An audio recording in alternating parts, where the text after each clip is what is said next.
প্রথমে আমরা ধন্যবাদ জানাই ঢাকা বিশ্ববিদ্যালয়, যেটি আমাদের প্রাচ্যের অক্সফোর্ড, আমাদের শিক্ষার সত্যের বিকাশে অসত্যের বিনাশে জ্ঞানের আলোকবর্তিকা ছড়ানোর ক্ষেত্রে শুধু বাংলাদেশে নয়, সারা পৃথিবীতে অনন্য ভূমিকা রাখছে এবং এদেশের সকল মানবিক মানুষের অধিকার আদায়ের ক্ষেত্রে, সেটি ভাষা আন্দোলন, মুক্তিযুদ্ধ এবং অতি সম্প্রতি বৈষম্যহীন রাষ্ট্র প্রতিষ্ঠার ক্ষেত্রে আমাদের ছাত্রদের সকল ক্ষেত্রে এই বিশ্ববিদ্যালয়ের যে অগ্রণী ভূমিকা, এটি অবিস্মরণীয়। সারা পৃথিবী একদিকে তাকিয়ে আছে এবং যারা এখানে শাহাদত বরণ করেছেন সারা দেশব্যাপী। একটু আগে আমরা শহীদদের কথা শুনছিলাম, আমি একটু দূরে ছিলাম। একজন বাবা যখন বক্তব্য দিচ্ছিলেন, ভাই যখন বক্তব্য দিচ্ছিলেন, আমরা সত্যি অত্যন্ত মর্মাহত এবং খুবই অশ্রুসিক্ত এবং আবেগাপ্লুত হয়ে পড়ছি এবং আমরা কান্না এবং অশ্রুকে নিয়ন্ত্রণ করাটা আমাদের কঠিন হচ্ছে। তবে আমরা শুধু দোয়াই করতে পারি আল্লাহ তাআলার কাছে, আল্লাহ তাআলা তাদেরকে জান্নাতুল ফেরদৌস নসিব করুন, আমিন। তো আমাকে বিষয় দেওয়া হয়েছে শিক্ষা এবং জ্ঞান বিস্তারে নবী করিম সাল্লাল্লাহু আলাইহি ওয়াসাল্লাম। এই বিষয়টি অত্যন্ত গুরুত্বপূর্ণ। যেমন উনি বলেছেন যে নারীদের ক্ষেত্রে ইসলামের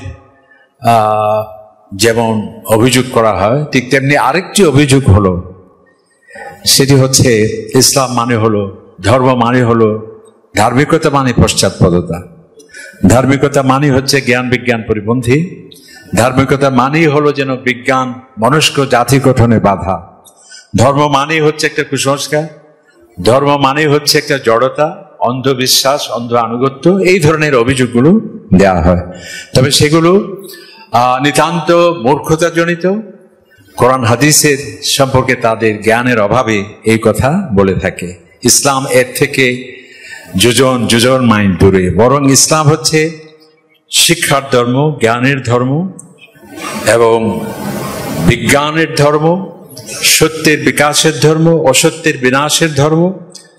এবং যত বেশি জ্ঞান বিজ্ঞান বিকশিত হবে, ততই মানুষের কাছে এটি অকাট্যভাবে প্রমাণিত হবে ইসলাম সত্য, কোরআন সত্য, নবীজি সত্য। সেজন্য সকল নবীরা, একটু আগে যে আমি হাদিসটা তেলাওয়াত করেছি, আল্লাহ নবী ইরশাদ করলেন, আমি সমগ্র মানবতা শ্রেষ্ঠ শিক্ষক হিসেবে আল্লাহ তাআলা আমাকে পাঠিয়েছেন। আলহামদুলিল্লাহ, সকল নবীরাই শিক্ষক ছিলেন। এবং এই যে জ্ঞানের বা শিক্ষার বিস্তারের যে নবীকে ইসলামী সর্বপ্রথম উদ্বোধন করলেন, এর আগে আমরা অন্ধকারে ছিলাম, সারা পৃথিবী তেমনটি নয়। আল্লাহ তাআলা বলছে, কুল, হে নবী আপনি বলুন, মা কুনতু বিদআম মিনার রাসূল, আমি কোনো নতুন নবী নই যে হঠাৎ করে এসেছি, আমার আগে অসংখ্য নবী এই পৃথিবীতে এসেছেন এবং প্রত্যেক নবী তারা আলোকিত করেছেন সমাজকে, জ্ঞানের কথা বলেছেন, আলোকবর্তিকা ছড়িয়েছেন এবং মানুষকে স্রষ্টা এবং সৃষ্টির মাঝে তারা সম্পর্ক পরিচিতি তুলে ধরেছেন এবং কুসংস্কারকে দূর করে সত্যকে তারা আলোকিত করেছেন।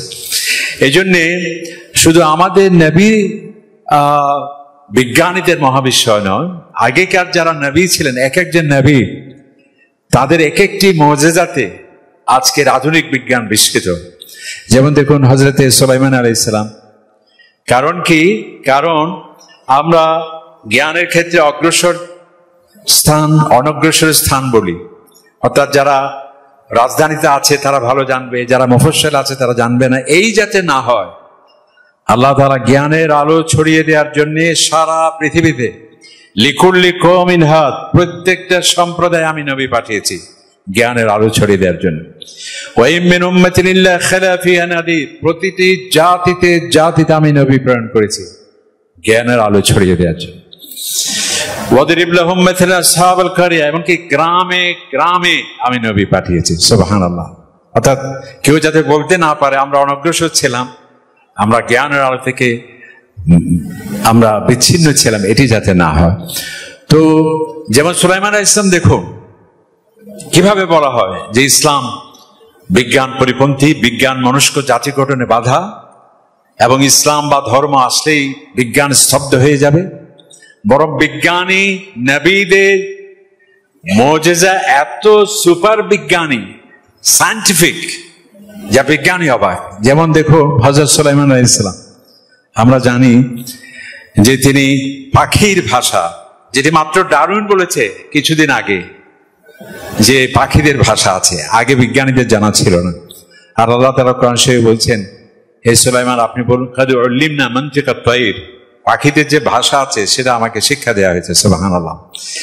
এবং দেখুন, আজকে আমরা টুকিতে সম্রাট যদি বক্তব্য দেয়, আমরা তার বাসভবন দেখতে পাবো, রাজপ্রাসাদ দেখতে পাবো, কিন্তু ঢাকায় সেই রাজপ্রাসাদ এখনো বিজ্ঞান ঢাকায় নিয়ে আসতে পারবে সেই অগ্রগতি এখনো বিজ্ঞানের কাছে নেই। আর হযরত সুলাইমান আলাইহিস সালাম পার্শ্ববর্তী সাম্রাজ্যের রানী বিলকিস, ওনাকে দাওয়াত দেওয়া হয়েছে। তিনি আসার আগেই কোরআন শরীফের মধ্যে সেই ঘটনা আসছে যে তোমাদের মধ্যে কে আছে তার সিংহাসনকে আমার সামনে উপস্থিত করতে পারো। একজন ব্যক্তি বললেন, ওয়াকার আল্লাযী ইনদাহু ইলমু মিনাল কিতাব। এখানে দেখুন, যাকে জ্ঞান দেওয়া হয়েছে, এখানে এল মানে সায়েন্স, জ্ঞান দেওয়া হয়েছে, উনি বললেন যে বাদশা, আপনার চোখের পলক পড়বে এর আগেই আমি তার প্রাসাদকে আপনার সামনে নিয়ে আসবো। সেকেন্ড তো নয়, ন্যানো সেকেন্ড যেটাকে আমরা বলি, এর আগেই সেই রাজপ্রাসাদ উপস্থিত। রানী যখন দেখলেন তিনি অবাক হলেন। তাকে জিজ্ঞেস করা হলো, এই প্রাসাদকে আপনি চিনতে পাচ্ছেন? বলছে, হ্যাঁ তাই তো, এটা তো আমার, কান্নাহু হু, এটিতে মনে আমার প্রাসাদই বলা হচ্ছে, এটি আপনারই প্রাসাদ। বিজ্ঞান অবাক। সেই হোয়াইট হাউসের ছবি নিয়ে আসতে পারবে, কিন্তু হোয়াইট হাউসকে আমাদের টিএসসির সামনে নিয়ে আসতে অক্ষম। এভাবে জুলকারনাইন দেখুন কি হাইটেক, উচ্চ প্রযুক্তি, ইয়াজুজ মাজুজের সন্ত্রাস এবং তাদের নেতিবাচকতা থেকে পরিত্রাণের জন্য কোরআন শরীফের মধ্যে আসছে না যে আতুনি জুবার আল হাদিদ, তোমরা আমাকে লৌহ নিয়ে আসো, সীসা ডালা প্রাচীর দিয়ে এমন একটি বাঁধ দেব তাতে তোমাদের আর কেউ ক্ষতি করতে পারবে না। কোরআন শরীফের মধ্যে আসছে। আমাদের হাইটেক যেখানে অবাক যে 1000 বছর আগে কিভাবে সম্ভব।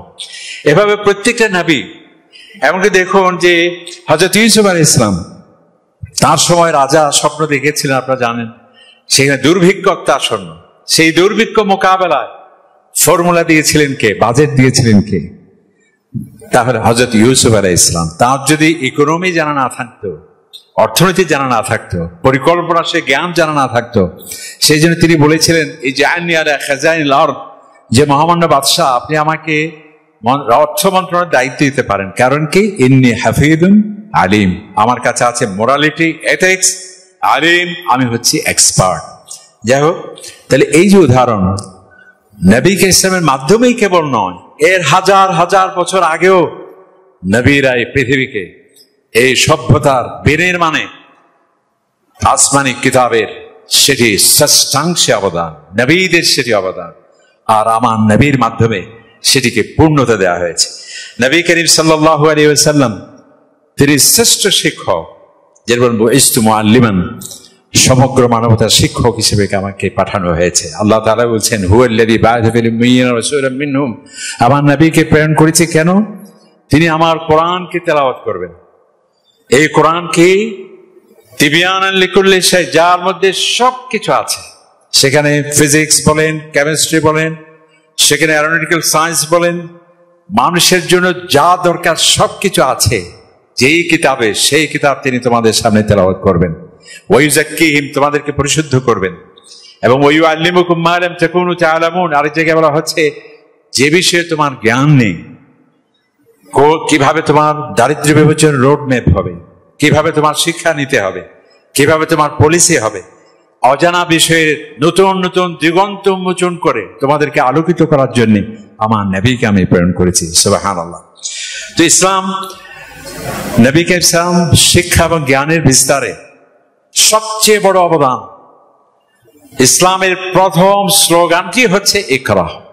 কোরআন শরীফের প্রথম আয়াত, 23 বছর ব্যাপী কোরআন নাজিল হয়েছে, বিভিন্ন প্রশ্নের উত্তরে, বিভিন্ন সমস্যার সমাধানে, বিভিন্ন ঘটনাবলীর মূল্যায়নে, বিভিন্ন পর্যবেক্ষণে, অবজারভেশন দিতে গিয়ে। আর সর্বপ্রথম যে আয়াতটি নাজিল হয়েছে সেটা কি? এই মাত্র নামাজ পড়তে হবে সেটি। তার মানে এই নয় যে নামাজের গুরুত্ব কম, যাকাত দিতে হবে, হজ করতে হবে সেটি। প্রথমেই বলা হয়েছে ইকরা, তোমাকে পড়তে হবে, তোমাকে জানতে হবে। কারণ তুমি জানলে পরে তাহলে তুমি আল্লাহ তাআলাকে চিনতে পারবে। আল্লাহ তাআলা সেজন্য কোরআনে বলছেন, ফা'লাম, যারা বলে যে ধার্মিকতা মানি পশ্চাৎপদতা, ধার্মিকতা মানি কুসংস্কার, ধার্মিকতা মানি বিজ্ঞানের অগ্রযাত্রার ক্ষেত্রে বাধা। আপনারা কোরআনের স্লোগান দেখুন, প্রথম স্লোগানই হচ্ছে ইকরা, তোমাকে পড়তে হবে। আল্লাহ তাআলা বলেন, ফা'লাম আন্নাহু লা ইলাহা ইল্লাল্লাহ, তুমি আমি যে আল্লাহ তাআলা, আমাকে চিনতে হলে আগে তোমার জ্ঞান অর্জন করতে হবে। যত তোমার জ্ঞানের মাত্রা বেশি হবে, ইন্নামা ইয়াখশাল্লাহ মিন ইবাদিল উলামা, যত তোমার জ্ঞান হবে তত বেশি তুমি আমাকে চিনতে পারবে। কারণ কি, জ্ঞানের ঈমান আগে জ্ঞানের কথা বলা হলো কেন? কারণ একজন বিজ্ঞানী যখন সে দেখতে পায়, এই যে আমরা অক্সিজেন গ্রহণ করছি 21% এই বাতাসের মধ্যে, যদি সেটি 5% হয়, ইন্না লিল্লাহি ওয়া ইন্না ইলাইহি রাজিউন। যদি সেটি 50% বা এর থেকে বেশি হয়, দাহ্যমান বস্তুতে আগুন আর আগুন। তাহলে এমন কি হলো যেটি কমেও না আবার বৃদ্ধি হয় না? তাহলে সে বুঝবে যে এই গাণিতিক নিয়ম, এটি অবশ্যই আকস্মিক কোনো ঘটনা নয়, এটা কোনো ন্যাচারাল কোনো খেলা নয়, এটি কেবল প্রকৃতিবাদীদের যে স্লোগান সেটি নয়, অবশ্যই একজন নিয়ন্ত্রণ করছেন, তিনি হচ্ছেন আল্লাহ। এই জন্যই আল্লাহ তাআলা বলছেন, ফা'লাম, তোমার যদি তুমি জ্ঞান অর্জন করে তাহলে তুমি আমাকে বুঝতে পারো। এবং ইসলাম সেজন্য যে জ্ঞানের যত বেশি প্রচার হবে, প্রসার হবে, সেটিকে সবচেয়ে অগ্রাধিকার দেওয়া হয়েছে। কারণ কি, ইসলামের সাথে বিজ্ঞানের কোনো সাংঘর্ষিকতা নেই। যদি কোনো সাংঘর্ষিকতা হয়, বৈপরীত্য হয়, তাহলে বিজ্ঞানীদের দয়া করে বলতে হবে, তোমাদের স্টাডি এখনো প্রাথমিক পর্যায়ে, আরো তুমি এগিয়ে যাও, সত্যকে তুমি জানতে পারবে। সেজন্য আল্লাহ তাআলা বলছেন, হাল ইয়াস্তাবিল্লাযীনা ইয়ালামুন ওয়াল্লাযীনা লা ইয়ালামুন, যারা জানে আর যারা জানে না কখনো সমান হতে পারে না। যাদের জ্ঞান আছে তাদের স্ট্যাটাসকে সবার ঊর্ধ্বে আমি স্থান দিয়েছি, ওয়াল্লাযীনা উতুল ইলমা দারাজাত। এরপরে আল্লাহ তাআলা বলছে, এই জ্ঞান কেবল বই পড়ে নয়, ইসলাম যে কত ব্যাপক, কি জ্ঞানের কথা বলেছেন আমার নবী, কি বিদ্যার উৎকর্ষ সাধনে মৌলিক নীতিমালা ঘোষণা করা হয়েছে কোরআনে পাকে, নবীকে ইসলামের শ্রেষ্ঠ মুজিজা কোরআনে। তোমাকে যে চক্ষু দেওয়া হয়েছে, ইন্নাস সামা ওয়াল বসরা ওয়াল ফুআদা কুল্লু উলাইকা কানা আনহু মাসউলা, তুমি দেখে জ্ঞান অর্জন করবে, শুনে জ্ঞান অর্জন করবে। এবং তোমাকে যে হৃদয় দেওয়া হয়েছে, সেই হৃদয় দিয়ে তোমাকে জ্ঞান অর্জন করতে হবে। আর যারা সেটিকে ব্যবহার করে না, লাহুম কুলুবুন লা ইয়াফকাহুনা বিহা, যে কোরআন কি বলছে, শুধুমাত্র পুঁথিগত বিদ্যার মধ্যেই সীমিত নয়। তোমাকে চক্ষু দেওয়া হয়েছে, দেখে জ্ঞান অর্জন করবে। তোমাকে কান দেওয়া হয়েছে, শুনে জ্ঞান অর্জন করবে। যা দেখেছো, যা শুনেছো, এটাকে আরো বিকাশ করতে হবে হৃদয় দিয়ে। আর এই কাজটি যে করে না, আল্লাহ তাআলা বলেছেন, লাহুম কুলুবুন লা ইয়াফকাহুনা বিহা, কিছু মানুষ আছে তার হৃদয় আছে, কিন্তু সত্যকে, মহাসত্যকে জানার জন্য সে ব্যবহার করে না। লাহুম আ'য়ুনুন লা ইবসিরুনা বিহা, চক্ষু আছে কিন্তু দেখে সে জ্ঞান অর্জন করে না। তার কান আছে, শুনে সে জ্ঞান অর্জন করে না। উলাইকা কাল আনআম, আল্লাহ কে সে বলেছে সৃষ্টির সেরা। দেখুন ইসলাম যে কত আধুনিক, শিক্ষা বিস্তারের নবীজির কত অনন্য ভূমিকা, যা বিজ্ঞানী বলছে এখন, আর ইসলাম বলেছে 1000 বছর আগে। আর একটু আগে বললাম যে আরো হাজার বছর আগে এক একজন নবীদের যে সায়েন্টিফিক মিরাকলস, যেগুলো শুনে দেখে বিজ্ঞানীদের অবাক। তো সেই ইসলাম কি বলছে, যারা এগুলোকে জ্ঞান অর্জনে ব্যবহার করবে না, সে তো মানুষ নয়, চতুষ্পদ জন্তু, বরং এর থেকে অনেক কিছু। এবং যাতে সত্যের বিকাশে, অসত্যের বিনাশে, জ্ঞানের অগ্রযাত্রা যাতে স্তব্ধ না হয়, যেসব জিনিস জ্ঞানের পথে বাধা হয় সেগুলোকে চিহ্নিত করে ইসলাম মূলোৎপাটন করেছে। সেই জন্যে মানবতার মহান শিক্ষক, জ্ঞান বিজ্ঞান সবকিছু শ্রেষ্ঠাংশে তার কাছে ঋণী, যেটা জর্জ বার্নার্ড শো বলেছেন, যেটা রুশ দার্শনিক টলস্টয় যখন তিনি মারা গিয়েছেন তার পকেটে ছিল নবী ইসলামের হাদিস। এবং সেই জন্য মাইকেল হার্ট, তিনি যে খ্রিস্টান, তিনি যে দ্য 100 বই লিখেছেন, 1 নম্বরে স্থান দেওয়া হয়েছে নবী করিম সাল্লাল্লাহু আলাইহি সাল্লামকে। কেন? তিনি মুসলিম দেশের রাষ্ট্রপতি ইলেকশন করবেন, আমাদের ভোট লাগবে, ওআইসির মহাসচিব হবেন তিনি। এটি বাস্তবতা। কি উদ্যোগ নবী ইসলাম কোরআনে পাকে বলছে, আন্দাজের ওপর কথা বলা বিজ্ঞান যেমন অ্যালাউ করে না, ইসলামই সেটা শিক্ষা দিয়েছে। ওয়ালা তাত্তাবিল হাওয়া, আন্দাজ অনুমানের উপর কোনো কথা তুমি বলতে পারবে না, না জেনে কথা বলতে পারবে না। ওয়ালা তাকফু মা লাইসা লাকা বিইলম, যা বলবে তোমাকে দলিল পেশ করতে হবে। যেটি বিজ্ঞানীদের স্লোগান, আমরা বলবো তোমার স্লোগান নয়, এটা আমার কোরআনের স্লোগান। কুল হাতু বুরহানাকুম ইন কুনতুম সাদিকিন, যদি তুমি সত্যবাদী হও, যা বলছে এর সপক্ষে তোমাকে যুক্তি পেশ করতে হবে। অন্ধ আনুগত্য, বিজ্ঞান বলে যে আমরা অন্ধ আনুগত্য মানি না, কোরআন বলছে, এটা তো কোরআনিক স্লোগান। যখন নবীরা তৌহিদের কথা বলতো, রিসালাতের কথা বলতো, তখন তারা বলতো যে আমরা আপনাদের কথা শুনবো না, আমাদের বাপদাদাদের যা পেয়েছি সেই কাস্টম, সেই প্রথা, সেটিকে আমরা আঁকড়ে ধরবো। আল্লাহ তাআলা বলছে, কি আশ্চর্য, তোমাদের কি বিবেক নেই, তোমাদের কি বুদ্ধি নেই? তোমাদের বাপদাদা যদি একটা জড়তার মধ্যে থাকে, কুসংস্কারের মধ্যে থাকে, ভুলের মধ্যে থাকে, বিজ্ঞান পরিপন্থী চেতনার মধ্যে থাকে, তাও কি তুমি তার লেজ ধরে থাকবে, তাকে অনুসরণ করবে? তা তো হতে পারে না। এভাবে একজন এক্সপার্টের অপিনিয়নকে অগ্রাধিকার দেয়া, এটি বিজ্ঞানের দাবি। আমরা বলবো যে এটা আপনার দাবি নয়, এটা কোরআনের দাবি। আল্লাহ তাআলা বলছেন ফাসআল বিহি খাবীরা, এই ব্যাপারে যে এক্সপার্ট তাকে তুমি জিজ্ঞেস করো। ফাসআলু আহলা যিকর ইন কুনতুম লা তা'লামুন, যে জানে, পারদর্শী, তাকে তুমি জিজ্ঞেস করো। কারণ কি? আরেকটি আয়াত আল্লাহ তাআলা বলছেন ওয়ালা ইউনাব্বিউকা মিসলু খাবীর, কারণ কি? একজন এক্সপার্ট যেভাবে মন্তব্য দিতে পারবে, সাধারণ মানুষ সেটি পারবে না। কোরআনুল কারীম আরো বলছে কি, দেখো, যে ব্যক্তি ইসলাম বিবেককে, আকলকে সম্মান প্রদর্শন করেছে, কারণ এই আকল বা বিবেক যত বেশি আমরা কাজে লাগাবো, তত বেশি জ্ঞান বিজ্ঞানের বিকাশের ক্ষেত্রে নিয়ামক হিসেবে বলবে। যেমন আমাদের ইউনিভার্সিটিগুলো কি বলা হয়? মুক্ত বুদ্ধির চর্চা বলা হয়।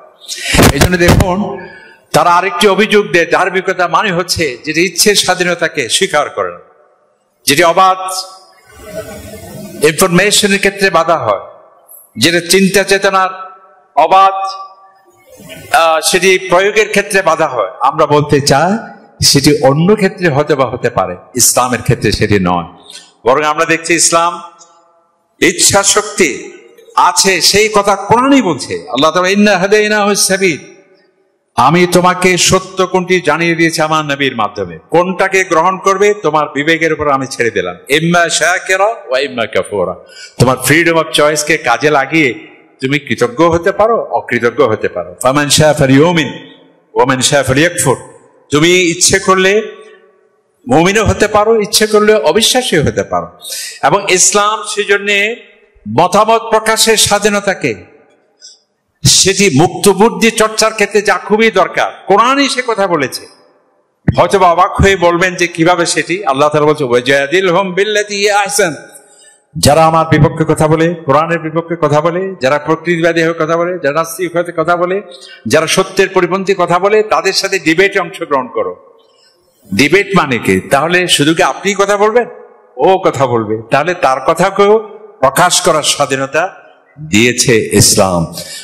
এবং সকল প্রকারের স্বাধীনতা, এমনকি ধর্মীয় স্বাধীনতা, যেটা আল্লাহ তাআলা বলছেন যে তুমি ফোর্স করে, আফা আনতা তুকরিহুন নাস হাত্তা ইয়াকুনু মুমিনিন, তুমি কি কোন ধর্মবিশ্বাসকে আরেকজন মানুষের উপর চাপিয়ে দেবে?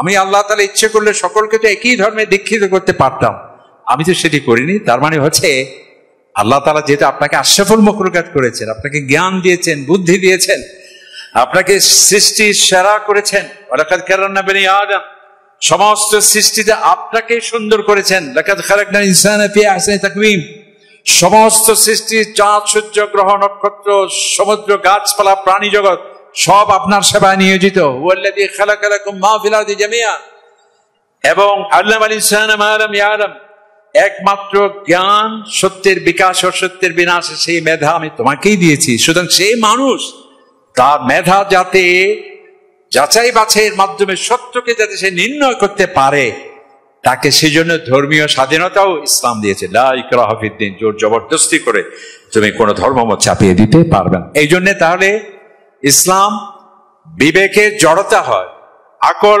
বাধাগ্রস্ত হয়, এই ধরনের কোনো অন্তরায় সৃষ্টি করেনি, বরং মানুষ যখন জাহান্নামে যাবে, দেখুন ইসলাম যে আকল বা বিবেক, বুদ্ধিমত্তাকে, মেধাকে কিভাবে অগ্রাধিকার দিয়েছে। যারা জাহান্নামে যাবে তারা কি বলবে? আফসোস করে বলবে, লাউ কুন্না নাসমাউ নাকিল মা কুন্না মিন আসহাবিস সাইর। আহারে, আজকে আমরা জাহান্নামে এসেছি এই জন্যে আমাদের জ্ঞানকে আমরা ব্যবহার করিনি, আমাদের বিবেককে আমরা ব্যবহার করিনি। তো যাই হোক, এরপর আরেকটি বিষয় আমি দৃষ্টি আকর্ষণ করতে চাই, যেহেতু একটা ইউনিভার্সিটি, সেই জন্য আমি এই কথা বলছি। ইসলাম আরেকটি বিষয় যেখানে জ্ঞানের কথা বলেছেন, সেটা হাদিসে ফজলুল তালাবুল ইলমি ফরিয়দা আলা কুল্লি মুসলিম। প্রত্যেকটা মুসলিম, এই যে আল্লাহ নবীর একাডেমিক পলিসি দেখেন, যে শিক্ষা সবার জন্য, এই যে স্লোগান, এটা আমার নবীর স্লোগান, তালাবুল ইলম, জ্ঞান অর্জন সকল মুসলিমের উপর, নর নারী সকলের উপর। এবং এই যে জ্ঞান বলা হয়েছে, সেই জ্ঞানকে কিন্তু আমার নবীজি আল ইলমুদ্দীনই বলেন নাই, ইসলামিক জ্ঞান বলেন। কারণটা কি?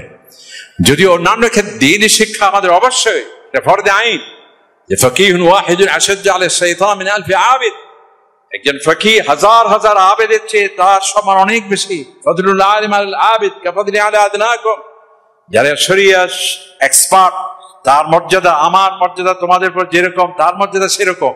কিন্তু ইসলামে, কোরআনে কোথাও আল ইলম যেখানে আসছে, হাদিসে যেখানে আল ইলম আসছে, সেটার অ্যাডজেক্টিভ বা বিশেষণ আল ইসলামী বা রিবিল্ড বা রিলিজিয়াস, এই ধরনের বিশেষণটা দেওয়া হয়নি। কারণটা কি? এর কারণ হলো যাতে জ্ঞান বলতে যা বোঝায় সমস্ত জ্ঞানকে অ্যাকোমোডেট করার জন্য, সকল জ্ঞানকে অন্তর্ভুক্ত করার জন্যেই আল্লাহ পাক সুবহান, এটা একটি রহস্য যে কোরআনে পাকে সেটি করা হয়েছে। তো যেটি আমি শেষ করতে চাই, যে শুধুমাত্র জ্ঞান বলতে আমরা মনে করে থাকি যে ইলম বলতে শুধু এটি নয় যে তায়াম্মুমের ফরজ কয়টি, গোসলের ফরজ কয়টি, সেটির মধ্যেই কেবল জ্ঞান সীমিত নয়। উলুমে শারঈয়া, যেমন উলুম কাউনিয়া, আমাদের ন্যাচারাল সায়েন্স, সেটা ফিজিক্স হোক, সেটা কেমিস্ট্রি হোক, সেটা অ্যারোনটিক্যাল সায়েন্স হোক, সেটা বায়োলজি হোক, সেটা এমব্রোলজি হোক, মেডিকেল সায়েন্স হোক, সমস্ত জ্ঞানের কথাকে ইসলাম অন্তর্ভুক্ত করেছে। কেবল মৌলানা সাহেবদের স্লোগান নয়, কোরআনের এক একটি আয়াতই সেটি আমাদেরকে ইঙ্গিত কেবল নয়, প্রচ্ছন্ন দিক নির্দেশনা দিয়েছে। যেমন দেখুন, আল্লাহ তাআলা বলছেন যে ওফি আনফুসিকুম আফালা তুবসিরুন, তুমি কি তোমার সৃষ্টির দিকে তাকাও না? কিভাবে আমি তোমাকে সৃষ্টি করেছি তুমি দেখো কিভাবে, তুমি শুনো কিভাবে, তুমি কথা বলো কিভাবে। তোমার আল্লাহ সুবহানাহু ওয়া তাআলা যেটা প্রথম আয়াত, যে খালাকাল ইনসানা মিন আলাক, এটা এমব্রায়োলজি আয়াত বলা যায়, যেখানে আজকে জেনেটিক ইনফরমেশনের কথা বলা হচ্ছে। আপনারা জানেন যে মরিস বুকাইলি, তার দুটি অনবদ্য গ্রন্থ, কোরআন, বিজ্ঞান, বাইবেল, আরেকটি বই হচ্ছে দ্য অরিজিন অফ ম্যান। উনি কোরআনের প্রতি আবেগ নিয়ে গবেষণা করেননি। উনি বলেন যে আমার একটা লক্ষ্য ছিল, আমি মুসলমানদের দম্ভকে চূর্ণ করতে চাই। কারণ কি?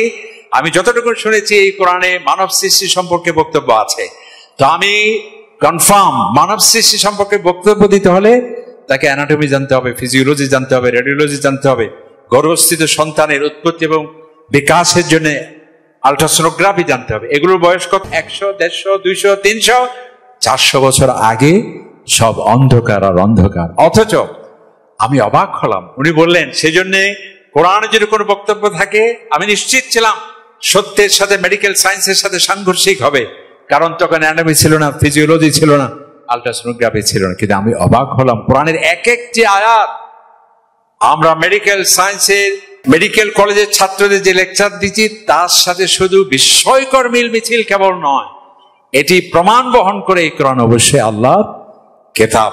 তো এই জন্য প্রত্যেকটি বিষয়, যেমন আল্লাহ তাআলা বলছেন, তোমার আকাশে যে পাখি উড়ে বেড়ায় সেটার দিকে তুমি তাকিয়ে দেখো না কেন, সেটি কিভাবে তার ডানাকে সম্প্রসারণ সংকোচন করে এগিয়ে যাচ্ছে, কোথায় সেই লাইবেরিয়া, কোথায় সেই ইউরোপ, শীতকালে বাংলাদেশে অতিথি পাখি হয়ে আসে, তার যে auto pilot system, aeronautical science, আল্লাহ তাআলা বলেন লা ইমসিকুহুন্না ইল্লার রহমান, এই অটো পাইলট সিস্টেম কে দিয়েছে? আমি আল্লাহ তাআলা সেটি দিয়েছি। এভাবে আশ-শামসু ওয়াল কামারু বিহুসবান, চন্দ্র এবং সূর্য এক গাণিতিক নিয়মের উপর প্রতিষ্ঠিত। এভাবে কোরআনে পাকে আমাদের প্রত্যেকটি জ্ঞানের শাখা প্রশাখা সম্পর্কে সেখানে আসছে। তার মানে উলুম শারঈয়াকে যেভাবে ইসলামিক জ্ঞান মনে করে, উলুম কওনিয়া ন্যাচারাল সায়েন্সকেও সেভাবে। আসুন, নবী ইসলাম হলেন আমাদের শ্রেষ্ঠ আদর্শ। তিনি শিশুদের শিক্ষার ব্যবস্থা করেছেন, তিনি নারীদের শিক্ষার ব্যবস্থা করেছেন, তিনি বয়স্কদের শিক্ষার ব্যবস্থা করেছেন। এমনকি ইসলামের প্রাথমিক যুগেও স্কুল, দারুল আরকাম একটি স্কুল ছিল। হযরত ওমর রাদিয়াল্লাহু আনহুর বোন ফাতেমা বিনতে খাত্তাব, ওনার বাসভবনে একটি স্কুল ছিল। এবং যখন মদিনায় গেল, আজকে যে আমরা ওপেন ইউনিভার্সিটি, মদিনা মসজিদে নববী হচ্ছে ওপেন ইউনিভার্সিটি। একদিকে ছিল সুপ্রিম কোর্ট, আরেকদিকে ছিল পার্লামেন্ট, আরেকদিকে ছিল ওপেন ইউনিভার্সিটি। এবং আজকে যে আমরা আবাসিক শিক্ষা প্রতিষ্ঠানের কনসেপ্ট আসহাবুস সুফফা, একদিকে হোস্টেল, আরেকদিকে শিক্ষা, আমার নবী করিম সাল্লাল্লাহু আলাইহি ওয়াসাল্লাম সেটি করেছেন। আসুন, আমরা আল্লাহ নবীর আদর্শকে জীবনের প্রত্যেকটা দিক বিভাগে যদি আমরা প্রতিফলিত করি, তাকে অনুসরণ করি, তাহলে তোমরা সঠিক পথ প্রাপ্ত হবে।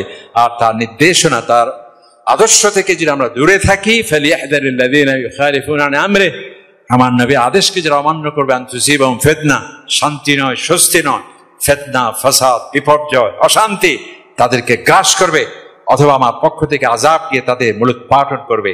আল্লাহ তাআলা তার ইবাদত এবং তার নবীর সুন্নাহকে আঁকড়ে ধরার তৌফিক দান করুন। এই বলে আমার বক্তব্য শেষ করছি। আসসালামু আলাইকুম ওয়া রাহমাতুল্লাহি ওয়া বারাকাতুহু।